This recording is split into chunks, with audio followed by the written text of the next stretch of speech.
4 years back నుంచి ఎప్పటినుంచో అనుకుంటుండే చేద్దామని. స్టడీస్ అలా ఆపేసి ఇంకొంచెం బిజినెస్ సైడ్ స్టార్ట్ చేశాడు.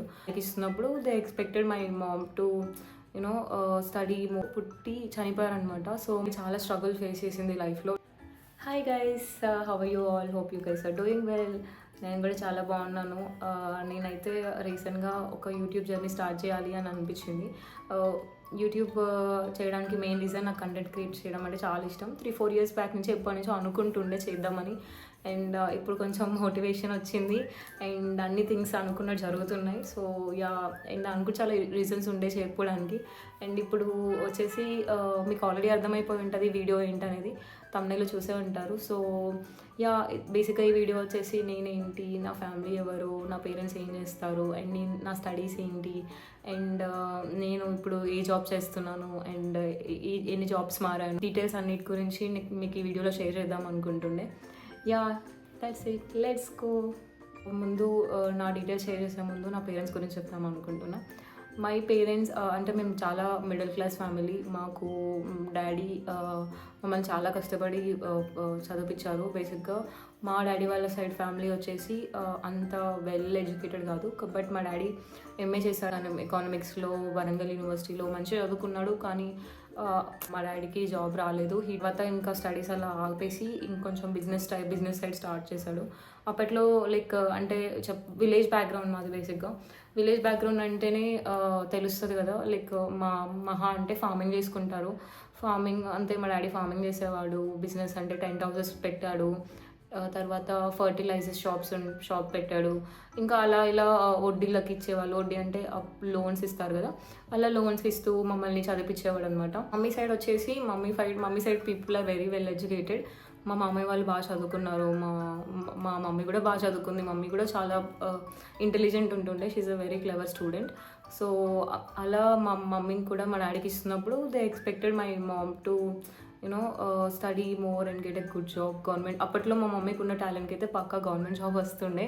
అంత బాగా చదువుతుండే. మేబీ మాకు జెనెటిక్స్ కూడా అలానే వచ్చాయేమో.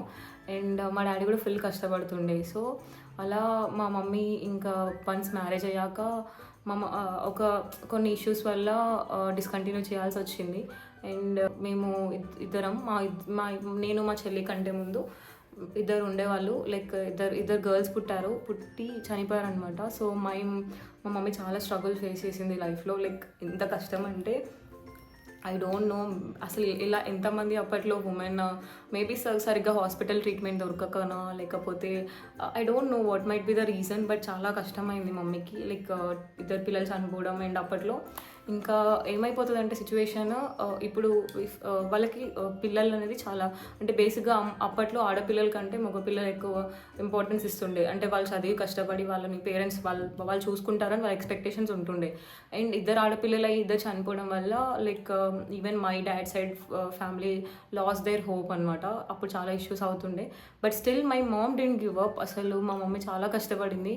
అండ్ అప్పట్లో వాళ్ళకు బేసిక్గా my mom is a science student. కానీ స్టిల్ అప్పట్లో షీ బిలీవ్డ్ ఇన్ గాడ్. ఇట్లా గాడ్ని ఎవరో చెప్పారంట మా మమ్మీ వాళ్ళ సైడ్ ఊర్లో. సో మమ్మీ ఇంకా గాడ్ని నమ్మి చాలా కష్టపడింది చెప్పాలంటే.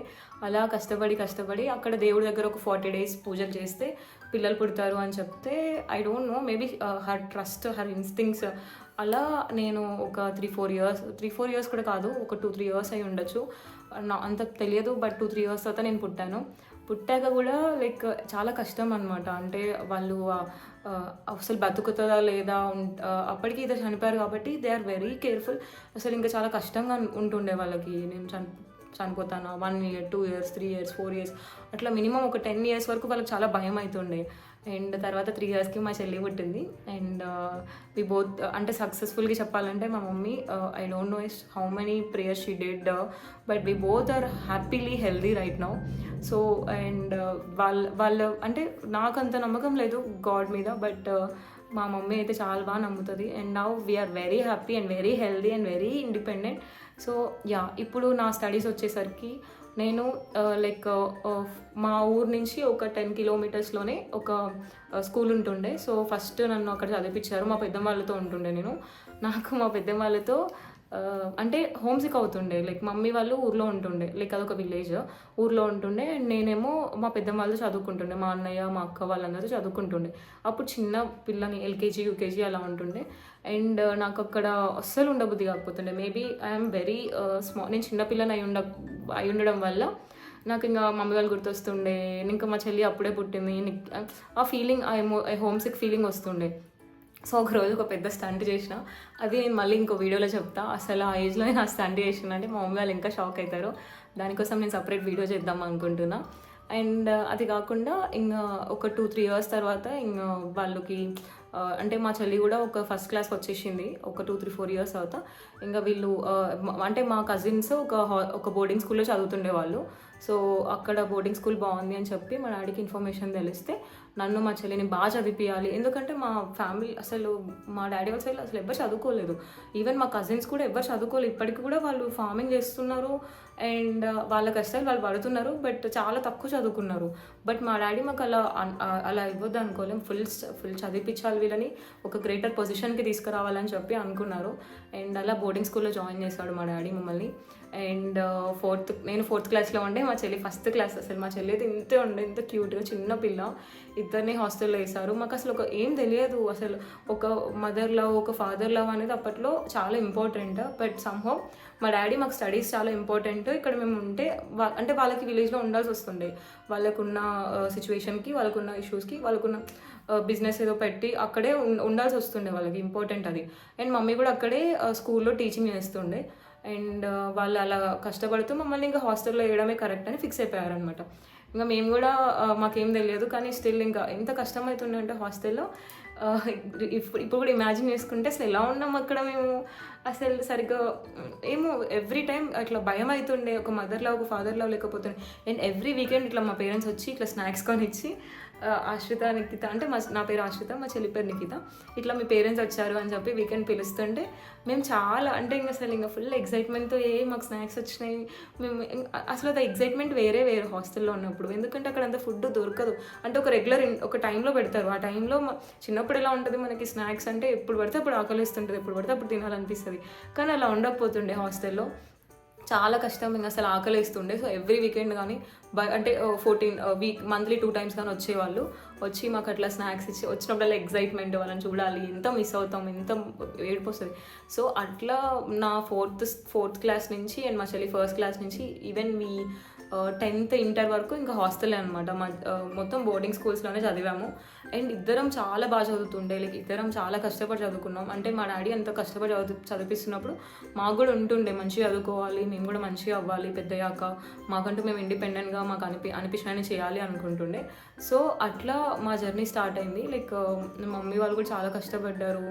10th అసలు అప్పట్లో నేను చెప్పాలంటే మాకున్న స్కూల్ ఫీజ్కి అసలు మా డాడీ అంత స్కూల్ ఫీజుతో చదివించడమే చాలా గ్రేట్. అలాంటిది అంత చదివించి ఇంకా అక్కడక్కడ కొన్ని ఉంటాయి మనకు కావాల్సినవి దొరకవు. లైక్ మనకు కొన్ని టాయ్స్ కొనుక్కోవాలనిపిస్తుంది, ఆర్ఎల్స్ కొంచెం కొన్ని బయట ఇట్లా.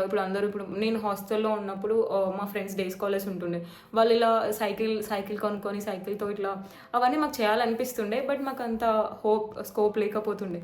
కానీ అవన్నీ పక్కన పెడితే మాకు చాలా మంచిగా స్టడీస్ అయితే దొరికినాయి, థ్యాంక్స్ టు మై డాడ్. ఇప్పటికీ మేము ఇప్పుడు ఈ పొజిషన్లో ఉండడానికి కారణం మా డాడీయే.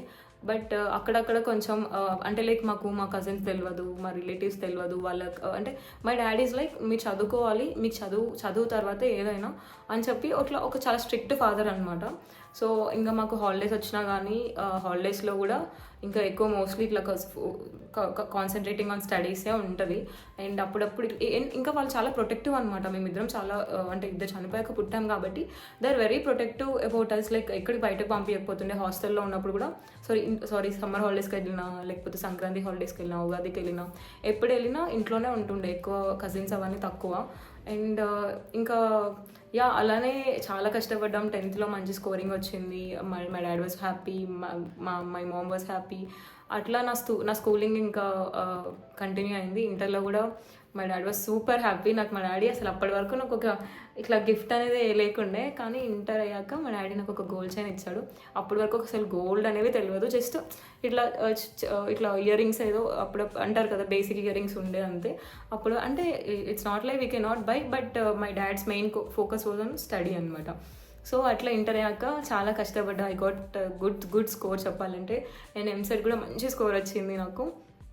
ఇట్లా చిన్న చిన్న ఆనందాలు మిస్ అయినా కానీ అంటే నాకు ఉంటుండే లోపల. బట్ ఇంకా ఇప్పుడు ఆలోచిస్తుంటే ఒక్కోసారి బాధ అనిపిస్తుంది. But at the same time what ever happened for a reason ఏమో. లైక్ నాకు ఇప్పటికీ కూడా నా కజిన్స్ అందరూ అబ్రాడ్లోనే ఉన్నారు. నాకు అసలు నిజంగా ఒక కజిన్, ఒక ఫ్యామిలీ ఫీలింగ్స్ చాలా తక్కువ. అంటే నేను, మమ్మీ, డాడీ, చెల్లి, నేను అంటే మీ నలుగురమే. ఇంకా ఎక్కువ మాకు అంత కజిన్స్ ఫ్యామిలీస్ అంత తక్కువ అనమాట ఇంటరాక్షన్ కూడా.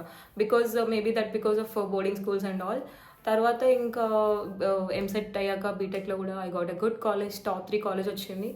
అండ్ కాలేజ్లో కూడా నాకు ఫ్రీ సీటే. Somehow I got a free seat. మంచిగా కాలేజ్ కూడా అయిపోయింది. తర్వాత ఇంకా ఇలా లైక్ అంటే లైఫ్లో అందరికీ బేసిక్గా పేరెంట్స్కి ఏముంటుందంటే, ఒక అబ్బాయి ఉంటే అబ్బాయి చదివిపిస్తే అబ్బాయి బాగా చదువుకొని వాళ్ళని చూసుకుంటారు అని.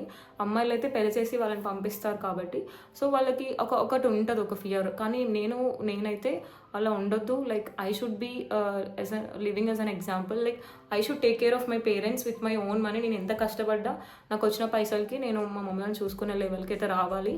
వాళ్ళకి ఆ ఫీలింగ్ ఇవ్వద్దు నేను అని అనుకుంటుండే. అండ్ థ్యాంక్ గాడ్ ఇప్పుడు అంటే అసలు అది ఆ మేనిఫెస్టేషన్ అంటారా, లేకపోతే హార్డ్ వర్క్ అంటారా, అది ఏంటో చెప్పలేను. బట్ నేను ఇప్పుడున్న సిచ్యువేషన్కి నేను మా పేరెంట్స్ని హ్యాపీగా చూసుకోగలుగుతున్నా. అండ్ వాళ్ళకు కూడా అంటే వాళ్ళు కూడా జాబ్ చేస్తూనే ఉన్నారు ఇప్పటికీ. బట్ స్టిల్ నేను ప్రొవైడ్ చేసేంత వరకు ప్రొవైడ్ చేసుకొని వాళ్ళని చూసుకొని వాళ్ళని హ్యాపీగా ఉంచుతున్నా అని అనిపించింది నాకు. And yeah, that is my నా స్టడీస్ ఇవి. తర్వాత ఇంకా నెక్స్ట్ పార్ట్లో నేను వచ్చేసి చెప్దాం అనుకుంటున్నా. లైక్ నేను ఇప్పుడు ఏ జాబ్ చేస్తున్నా, నేను అసలు నాకు ఆ జాబ్ ఎలా వచ్చింది, అండ్ నేను మళ్ళీ కంటెంట్ క్రియేషన్ ఎందుకు స్టార్ట్ చేస్తున్నా, నేను దాన్ని ఎలా బ్యాలెన్స్ చేసుకోగలుగుతున్నా, అండ్ అసలు నా ప్యాషన్ ఏంటి. నేను అసలు అంటే చిన్నప్పటి నుంచి బేసిక్గా హాస్టల్లో ఉండడం వల్ల నాకు కొన్ని ఇంట్రెస్ట్లు వచ్చాయి. Like because it's a closed place. And hostel అంటే ఒక kind of it's not a jail, but I can say అదొక kind of closed environment where మనకు అసలు స్కోప్ ఉండదు. లైక్ బయటకు వెళ్ళి బయట ప్రపంచాన్ని చూసేంత స్కోప్ ఉండదు. సో అలా నాకు దానివల్ల నేనేమి ఇప్పుడు ప్యాషన్ అంటే నాకు ఇంట్రెస్ట్ వచ్చాయి, ఇప్పుడు నేనేం చేస్తున్నా, అండ్ నేను అంటే నా హ్యాపీనెస్ నాకు ఎక్కడ ఉంది అని నాకు ఎలా తెలిసింది, నేను ఎలా డిస్కవర్ చేసా, అదంతా ఒక సెకండ్ సిరీస్లో చేద్దాం అనుకుంటుండే. బట్ ఇప్పటి వరకు నా స్టడీస్ కానీ మా మమ్మీ వాళ్ళ స్ట్రగుల్స్ కానీ అసలు అప్పట్లో లైక్ చెప్పాలంటే నేను చిన్నగా ఉన్నప్పుడు మమ్మీ నాకు చిన్న ఆనందాలు, లైక్ చిన్న బొమ్మలు కొనుక్కోవాలని ఉండేది. అండ్ బార్బీ బొమ్మలు అనుకోవచ్చు. మనకు అప్పుడు ఒక చిన్న ఫోన్ బొమ్మ టాయ్ ఉంటుండే, కాల్ రింగ్ వస్తుండే, ఇట్లా ఫోన్ ఇట్లా టైప్ చేస్తే అలాంటివి కొనుక్కోవాలని చాలా అనిపిస్తుంది. బట్ సమ్హౌ మాకున్న ఫ్యామిలీ ఇష్యూస్ ఆర్ మా డాడీ అవన్నీ అవ్వలేదు. సో లైక్ అవన్నీ మేబీ అందరికీ ఉంటాయేమో, అలా నాకు కూడా ఉన్నాయి. ఎన్నున్నా కానీ లైక్ ఒకటైతే నేను చెప్పగలుగుతా, like when I go back and see my self, I have like become more stronger. అసలు ప్రతి ఒక్క సిచ్యువేషన్ నన్ను చాలా స్ట్రాంగ్ చేసింది. Like right from my like hostel ముందు ఒక పెద్దమ్మ వాళ్ళ ఇంట్లో ఉన్న నుంచి అక్కడి నుంచి మళ్ళీ హాస్టల్కి వెళ్ళి చిన్నప్పుడు ఏం తెలుసు, మనకి ఏం తెలియదు అప్పట్లో, ఊహ తెలియదు అంటారు కదా, ఊహ తెలియదు అసలు మనకి. అసలు ఏ ఫుడ్ తినాలి, ఏ ఫుడ్ తినొద్దు, దేంట్లో ఏముంటుంది, న్యూట్రియంట్స్ ఏం తెలియదు. అలాంటిది మనం డైరెక్ట్ హాస్టల్లో వేస్తే అక్కడ ఫుడ్ ఏముంటుందో తెలియక తినలేక, అండ్ నైట్ పడుకోవడానికి కూడా ఎంత భయం అవుతుండే అంటే, లైక్ ఆబ్వియస్లీ చిన్నగా ఉన్నప్పుడు ఏం చేస్తాం, మన పేరెంట్స్ పక్కన పడుకుంటాం. బికాస్ చిన్నప్పుడు ఒక భయం అనేది ఉంటుంది. ఆ భయం don't know what it is, but నాకు చాలా భయం అవుతుండే చిన్నగా ఉన్నప్పుడు ఒకదాన్ని పడుకోవడానికి. అసలు అట్లా చాలా అంటే అవన్నీ చూసి వచ్చాక ఇప్పుడు లైఫ్లో ఉంటాయి ప్రాబ్లమ్స్, కానీ అవి అప్పుడు ఆ చిన్నగా ఉన్నప్పుడే మనం ఇంత చూసినాం అని లైక్ అంటే అదొక స్ట్రెంగ్త్ వస్తుంది లోపల నుంచి. అరే అవి చేసినామంటే ఇప్పుడు మనం ఏమైనా చేయగలుగుతాం, ఏ ప్రాబ్లమ్స్ వచ్చినా తక్కువ, బట్ ఒక ధైర్యం ఉంటుంది చెప్పాలంటే. అలా నాకు ఒక ధైర్యం ఇచ్చింది నా చైల్డ్హుడ్. అండ్ లైఫ్ అంటే ఒకటే లైక్ 365 days మనకు హ్యాపీ ఉండదు, 365 days మనకు సాడ్ ఉండదు. ఈవెన్ సమ్టైమ్స్ మేము మా చెల్లితో మాట్లాడుతున్నప్పుడు కూడా లైక్ ఇలా అంటే అంత మేము అసలు ఎలా తట్టుకున్నాం. బికాజ్ మాకు ఈవెన్ తెలుసా చెప్పాలంటే ఇప్పుడు ట్రిప్స్ ఉంటుండే, లైక్ స్కూల్లో ట్రిప్స్ ఉంటాయి మనకి, ప్రతి స్కూల్లో ఉంటాయి. సో అట్లా ట్రిప్స్కి కూడా వెళ్ళకపోతుండే because my dad is like that strict అనమాట, చదువుకోవాలి అని. అప్పట్లో ఫుల్ ఏడుస్తుండే, నన్ను ఎందుకు ట్రిప్కి పంపించేవాళ్ళు కాదు అసలు. అంటే మేబీ వాళ్ళకి చేసే అంతగానం చేస్తున్నారు, వాళ్ళ దగ్గర మనం ఎక్కువ ఎక్స్పెక్ట్ చేయడం కూడా కరెక్ట్ కాదు. కానీ చిన్నగా ఉన్నప్పుడు మనకు అవన్నీ ఏం అర్థం కావు. మన ఫ్రెండ్స్ అందరూ ట్రిప్స్కి వెళ్తున్నారు, మనం వెళ్ళిపోవాలి అంతే. ఇంకా అది ఇంకా నెక్స్ట్ క్వశ్చన్ ఉండదు, ఎందుకు చదువుకో అంటావు నన్ను, నేను ఇంకో ట్రిప్కి వెళ్తా అని మా డాడీతో ఫుల్ గొడవ పడుతుండే. కానీ మేబీ అంటే ఒక విధంగా వాళ్ళు చేసేంత చేయగలుగుతున్నారు, నువ్వు దాన్ని ఇంకా ఫోర్స్ చేయొద్దు. ఫోర్స్ చేసి వాళ్ళని ఇబ్బంది పెట్టి చేయొద్దేమో. ఒక్కోసారి బాధ అనిపిస్తుంది, బట్ స్టిల్ ఒకసారి ఆలోచిస్తుంటే పెద్దగా మనం చదువుకొని మనం కష్టపడి సంపాదిస్తున్నాం కదా, ఇప్పుడు మన పైసలతో మనం వెళ్ళొచ్చు, వాళ్ళేం మనల్ని ఆపరు. ఆపిన I don't think A parents మనల్ని ఆపరు, జస్ట్ బికాజ్ వాళ్ళకి ఒక సేఫ్టీ కన్సర్న్ ఉండొచ్చు. అరే వెళ్తే మళ్ళీ వాళ్ళకి ఏమైనా అవుతుందో ఆర్ఎల్స్ అట్లా ఆ సేఫ్టీ కన్సర్న్తో మనల్ని ఆపుతారేమో, కానీ జనరల్గా అయితే ఆపరు. సో అంటే ఇప్పుడు కూడా కొన్ని సిచ్యువేషన్స్ వస్తుంటాయి, కొన్ని అప్స్ అండ్ డౌన్స్ అవుతుంటాయి, బట్ అప్పుడు అది నేను చూసాక ఇప్పుడు అది నాకు చాలా హెల్ప్ చేసింది. And childhood it was good, but ఒక్కోసారి ఇంకా ఆలోచిస్తే గుడ్ అనిపిస్తుంది, బ్యాడ్ అనిపిస్తుంది, 50-50. ఒకటైతే నేను చెప్పగలుగుతా, మన పేరెంట్స్ మనకి ఏం చేసినా మన మంచి కోసమే. మేబీ వాళ్ళకి అయ్యేంతలో చేస్తారు, కొంతమందికి ఇంత అవుతుంది, కొంతమందికి కొంచెమే అవుతుంది, అంటే కొంచెం వాళ్ళ పేరెంట్స్కి పిల్లలకి ఎక్కువ ప్రొవైడ్ చేయగలుగుతారు, కొంతమంది వాళ్ళకు ఉన్నంతలో వాళ్ళు చేయగలుగుతారు. అట్లని ఏ పేరెంట్ ఎవరికి తక్కువ చేయడు. నాకైతే లేట్గా రియలైజ్ అవుతున్నా నేను. చాలా కంప్లైంట్ చేస్తుండే, బట్ ఇప్పుడైతే చాలా రియలైజ్ అయినా. ఐ విష్ అది మనం తొందరగా రియలైజ్ అయ్యి వాళ్ళని ఎక్కువ బాధ పెట్టకుండా ఉంటే బెటర్. మనం ఇండిపెండెంట్గా మనకి ఏం నచ్చిందో అవి చేసుకుంటే చాలా బెటర్. వాళ్ళ దగ్గర ఎక్కువ ఎక్స్పెక్ట్ చేయకుండా. అంటే చిన్నపిల్లలకి అసలు ఎవరికి తెలుస్తుంది, వాళ్ళు మనం చాలా చిన్న ఏజ్లో ఉంటాం, మనకైనా అర్థం కాదు. కానీ నేనైతే ఇప్పుడు రియలైజ్ అయినా, అండ్ అది కూడా ఆ రియలైజేషన్ కూడా నాకు చాలా హ్యాపీగా అనిపించింది. That's it. This is my story like till before job అనమాట. నెక్స్ట్ సిరీస్ వచ్చేసి నేను నా జాబ్ గురించి ఎక్స్ప్లెయిన్ చేద్దాం అనుకున్నా. అసలు నాకు జాబ్ ఎలా వచ్చింది, నేను ఏ కాలేజ్లో చదువుకున్నా, అండ్ నాకు ప్లేస్మెంట్స్ ఎలా వచ్చాయి, లైక్ స్టార్టింగ్ ఎంత వస్తుండే, ఇప్పుడు ఎంత వస్తుంది, క్లియర్గా అన్ని డీటెయిల్స్ చెప్దాం అనుకుంటున్నా. నేను ఎలా సేవ్ చేసుకుంటా మనీ, నేను ఎట్లా బ్యాలెన్స్ చేస్తున్నా అనుకుంటున్నా. This is my series, life series part 1. Okay bye.